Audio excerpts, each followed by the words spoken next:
You're listening to Financial Advisor Marketing, the best show on the planet for financial advisors who want to get more clients without all the stress. You're about to get the real scoop on everything from lead generation to closing the deal. James is the founder of theadvisorcoach.com, where you can find an entire suite of products designed to help financial advisors grow their businesses more rapidly than ever before. Now, here is your host, James Pollard.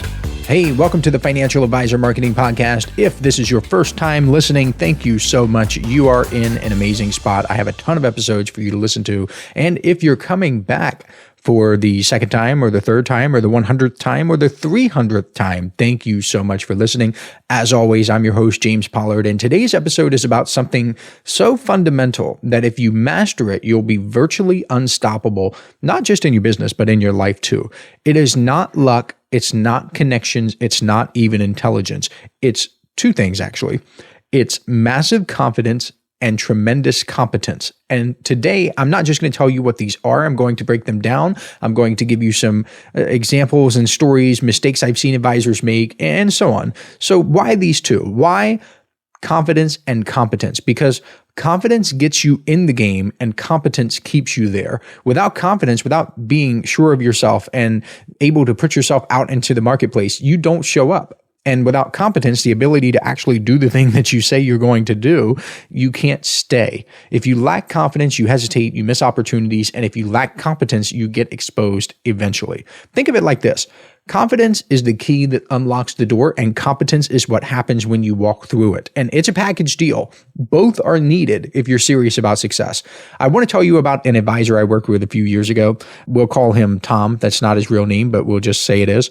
Tom was brilliant. He had alphabet soup after his name, CFP, CFA, enrolled agent, you name it, he had it. He would explain the most complex financial strategies backwards and forwards. He was a wizard with planning. If you put Tom in front of another financial professional, he shined. If you ask him technical questions, he could go toe-to-toe with anyone. The guy was a brainiac, seriously.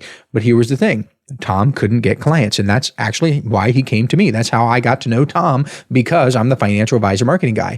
He would second guess everything he did. He would panic before doing something. He would start a marketing campaign and then backpedal. It wasn't a knowledge issue. I could provide him with the knowledge. I could tell him everything that he needed to do. I could say, Tom, look, do this, say this in your direct mail piece, say this in your emails, post this on LinkedIn, do this. It was a confidence issue. I remember one time he told me that he spent a whole bunch of time during his discovery meeting explaining a prospect situation and simulating the future and showing all these charts and graphs. And he never once even asked the person if he wanted to move forward. So you can probably guess what happened. The prospect just said, hey, thank you for your time. This is awesome. You've been very helpful. All the niceties that prospects give. Like, this has been very wonderful, but I'm not really sure what to do. And just walked out the door, and that was it. That's the curse of high competence with no confidence. You can know everything, but if you can't present yourself powerfully, if you can't give that behind it, you lose. And oh, by the way, shameless plug. If you really want to learn how to do this well, how to have better discovery meetings where you can present with confidence and competence, I actually have a 2.5-hour video training called How Financial Advisors Can Have Better Discovery Meetings. And you can check that out at theadvisorcoach.com/meetings. So that's high competence, but low confidence. So let's take a look at the other side. There's a different kind of advisor. And I know you've seen these guys out there and these girls too. They are full of confidence. They are hot stuff, right? But they have no real substance. And I met this one advisor. Let's see, we're going to call him Jake, not Jake from State Farm. It's a different kind of Jake. Jake was very smooth. He had charisma. He could talk your ear off. He made you feel like you were the most important person in the entire world for the 5 minutes he was talking to you. But he just didn't have the competence to back it up. He could have been great if he just put his nose down to the grindstone and learned his craft. He didn't have the skills to really go above and beyond for his clients and truly improve their lives. And not to go off on a tangent here, but I've noticed this in the marketing world too. One of the things that sets me apart from all the other marketing choices that financial advisors have, it's just this wellspring, this deep huge library of knowledge that I have, not just in my head, because I've forgotten more than most people have learned about marketing, but I have resources. Like, I know people, I have access to the books and the courses and the programs. Like, I have a literal archive in my house. It's my storage room, but I call it the Pollard Archives. And it's got stuff in there where if a financial advisor in my inner circle asks me a question about something and I just know I have the answer somewhere, I can go into my archive and find it for him or her. And that is just something that cannot be gained quickly. Like, yes, you can buy it, but you have to buy it. It's very expensive and it takes a long time to get it. It's hard to get that competence. But once you have that competence and you add confidence on top, then again, like I said in the title, you are virtually unstoppable. So Jake had all this charisma. He had all this conviction, but underneath it was, to put it nicely, it was just fluff. His advice was generic. His marketing was sloppy. His business systems were non-existent. And people like Jake with a ton of confidence might start strong, but eventually everything's going to fall apart, because while that confidence gets you attention, competence is what gets you paid. Okay, so you might be thinking, all right, James, I get it. I need both. But how do I actually build confidence? I like to spend a little bit more time on confidence because a lot of financial advisors are competent. But here's the secret about confidence. It's built through action. You can't just sit around waiting to feel confident. You earn confidence by doing things, even when you're scared, even when you don't want to do them, and seeing that you survive. Everything's okay. And in fact, stuff might work out very well for you, especially when it comes to marketing and sales. A lot of financial advisors were trained to analyze portfolios, but nobody ever taught them how to market or how to sell. Nobody taught them how to confidently ask, would you like to move forward with me? Would you like to set an appointment? Would you like to become a client? Nobody taught them how to do that. And confidence skyrockets when you master these simple but crucial skills. Knowing how to run an effective discovery meeting, for example, knowing how to transition naturally into discussing next steps, knowing how to handle objections without turning defensive. All things that, again, I know, shameless plug, I talk about in how financial advisors can have better discovery meetings over at theadvisorcoach.com/meetings. Now, what about competence? I know I want to talk a little bit about confidence, but I'll go back to competence for a bit. Competence is all about mastering your craft. That's really what it is. It's committing to lifelong learning, not just technical knowledge, right? But also behavioral finance, also emotional intelligence, also leadership skills, and yes, marketing too, because this is the Financial Advisor Marketing Podcast. Here's a quick tip. This is just something very simple that I think can apply to everyone, especially financial advisors. Every quarter, pick just one skill to go deep on. Maybe this quarter is about improving your discovery meetings. Next quarter, it could be about learning tax-efficient withdrawal strategies. The quarter after that, it could be mastering client communication techniques. Over time, these skills stack up and you become more competent. You become the advisor who actually knows what you're talking about, not just the advisor who sounds good. And I don't want to keep flip-flopping, but I want to go back to confidence, okay? Because I just think of so many things that I want to share with you, and I'm just so excited to help you. I'm like a little dachshund running around the room, right? One of the most common things with which financial advisors struggle is being confident in their pricing and what they charge and their fees. You might have two equally competent financial advisors, both identical in experience and both technically solid, but one is charging twice as much for a comprehensive financial plan. The difference is the more confident advisors believe in the value. They own it. They present it without flinching. The unconfident advisors, on the other hand, they dance around the topic. They over-explain. They hope that the prospective client doesn't push back. They hope the prospective client connects the dots and says, oh, wow, this is very good. I'm going to pay this. And, oh, why don't you pay more? Like, no one is going to come out and say, you know what? I want to pay you 3 times more. Well, I guess maybe some people do. I've actually had some financial advisors tell me that I should charge a lot more, but that's a story for another day. The lack of confidence in the pricing realm communicates a whole bunch, because here's the truth no one wants to say out loud. When you sound unsure about your pricing, your client becomes unsure about you. And now that I think about it, advisors aren't really afraid of pricing. They're afraid of the conversations that follow their pricing. They're afraid that prospects will raise an eyebrow and ask why so much. They're afraid that they'll have to start listing bullet points and rationalizing everything. They're afraid of the silence that follows a fee reveal. And Shameless plug again. I have a solution for that, financial advisors, and I call it the Profitable Pricing Blueprint. You can check that out at theadvisorcoach.com/pricing. I created it not just to help you raise your fees, because even though it does that, I also created it to give you the confidence to state your price clearly and shut up.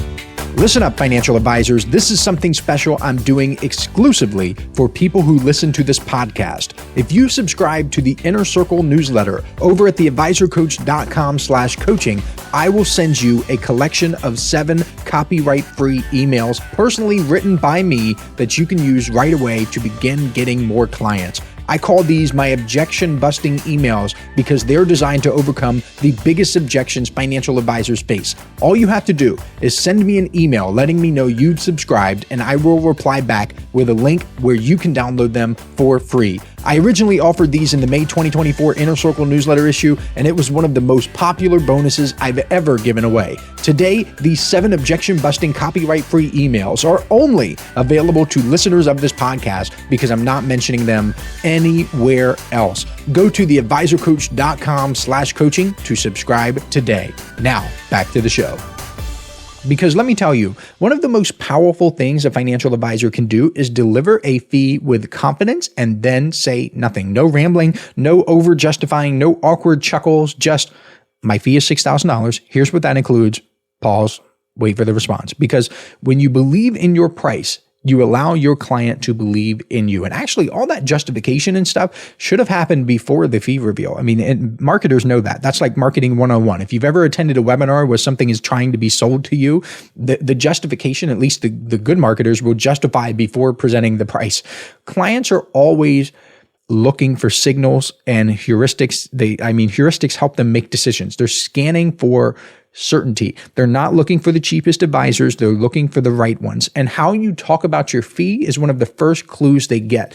If you sound unsure, if you try to ramble on after the fact, where you try to justify after, you sound defensive, then it's a signal that maybe you're not so confident in your own offer. And if you aren't confident, why should they be? So what do we do instead? Well, inside that Profitable Pricing Blueprint, I break down the exact psychology behind confident pricing. I show you how to shift the conversation from why does this cost so much to how soon can we get started. I give you the exact phrases to use, literally word for word. I just give you the phrases so your pricing can land smoothly and powerfully. Will it work every single time? No, nothing does. Nothing is guaranteed to work every single time. But the marketing stuff and the psychology stuff that I give you in all of my products and services are designed to increase the odds in your favor. And I teach you, this is really cool, how to reposition your price as a form of reassurance. Ooh, that's really high level. That's advanced. I love it, because your fee can actually increase trust in your service, not increase resistance. Because here's the bottom line. If your confidence in your fee increases by just 10%, your revenue can increase by 30, 40, or even 50% without working a single extra hour. And guess what? The best clients respect you more when you do it this way, and you attract fewer tire kickers. And goodness, that's always nice, because the last thing we need, just more tire kickers. And now I want to give you 2 scientifically proven ways. This is really cool. 2 scientifically proven ways to increase your confidence. So if you want to become more confident, this is what you can do. This is about the psychology of self-efficacy. There are 2 research-backed concepts I want to introduce to you today, and both come from psychologist Albert Bandura, the godfather of self-efficacy theory. The first is called mastery experiences. And that's the number one confidence builder you can have, doing stuff, right? So Bandura found that the strongest source of confidence is not wishful thinking. It's not fake it till you make it, but real psychological confidence is just successfully doing something and seeing it work. That's called mastery experience. So how does it apply to pricing?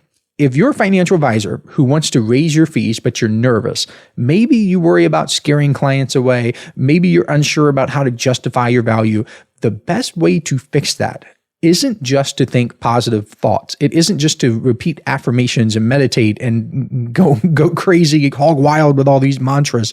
It's to do it once and see that it works. And actually, this applies to marketing too. So many financial advisors are like, oh, I'm scared to do this. I'm scared to do that. I don't want to do this. Like, just do stuff. Get off your butt and do stuff.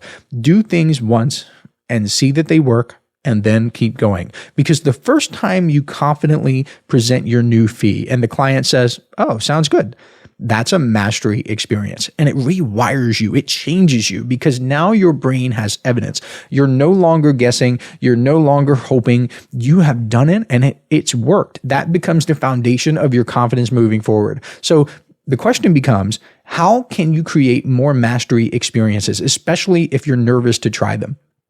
Well, I think the best advice I could give you here is to lower the stakes. Start small. Try it with a new prospect. Try a small price increase. Test a new pricing script. You don't have to go from $2,000 to $10,000 overnight. You can start with a single confident fee presentation and build momentum from there. Confidence is not built in a classroom. It is built in conversations, one client at a time. The same is true in marketing. You don't have to send out 5,000 pieces of direct mail. You can send 50 and see what happens. Now, you want to make sure that your list is extremely targeted because 50 is very small.